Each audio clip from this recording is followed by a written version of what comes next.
So let's talk about Tress of the Emerald Sea.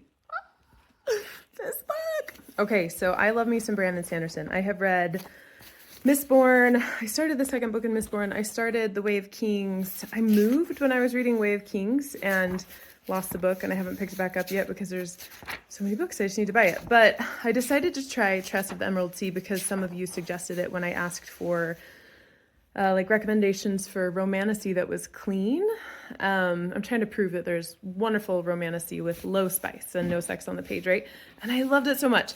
It has so many elements that like Brandon Sanderson lovers would just adore, right? So, you know, in Mistborn, he has a very hard fantasy magic where, you know, you do one thing and a very specific thing happens. And there's the same kind of feeling in Tress of the Emerald Sea with the spores.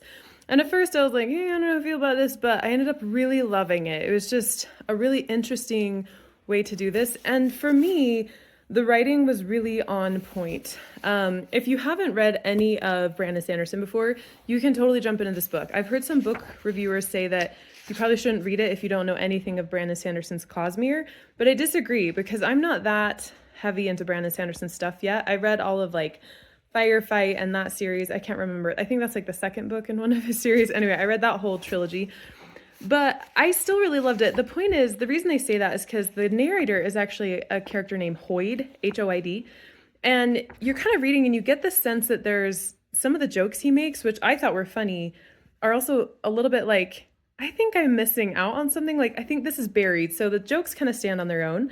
But I kind of had this sense like there's more here than I'm aware of. And I was listening to some other reviewers who basically said that Brandon embeds a whole bunch of information from the Cosmere into what Hoyd says as like a narrator when he's telling the story.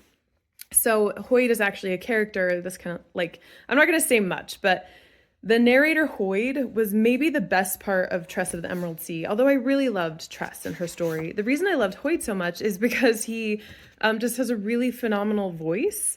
And he's unpredictable in like a good way to me. He's not an unreliable narrator, but he's just an unpredictable character in a sense that you really grip his personality. And Sanderson says at the end of the book that he wrote this with sort of Princess Bride in mind. If you've read Goldstein's Princess Bride, which I have, and I also loved, in that there's like this narrator, this sort of fairy tale-esque story. And I really actually think it worked. I think anyone that's trying to like tell Princess Bride again has me a little nervous because Goldstein just did so good with Princess Bride.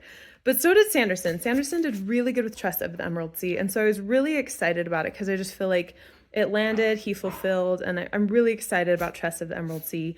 So if you haven't read it yet, I definitely give it 5 stars. No spice, still beautiful romance. There's, of course, surprises at the end because Sanderson always does that. And they were, at first I was like, what?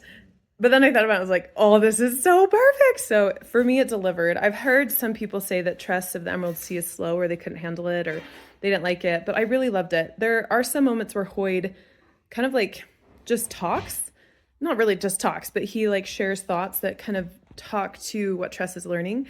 And they're short. They're only like a paragraph or a paragraph and a half, but the writing and his metaphors are so exquisite that I think it really only added to the story and it made me love Hoyd more. And as like an entry point into the Cosmere, this made me want to read more and find Hoyd in other books. So I hope you love it. Go pick it up. And if you've read it, let me know in the comments what you thought. Bye.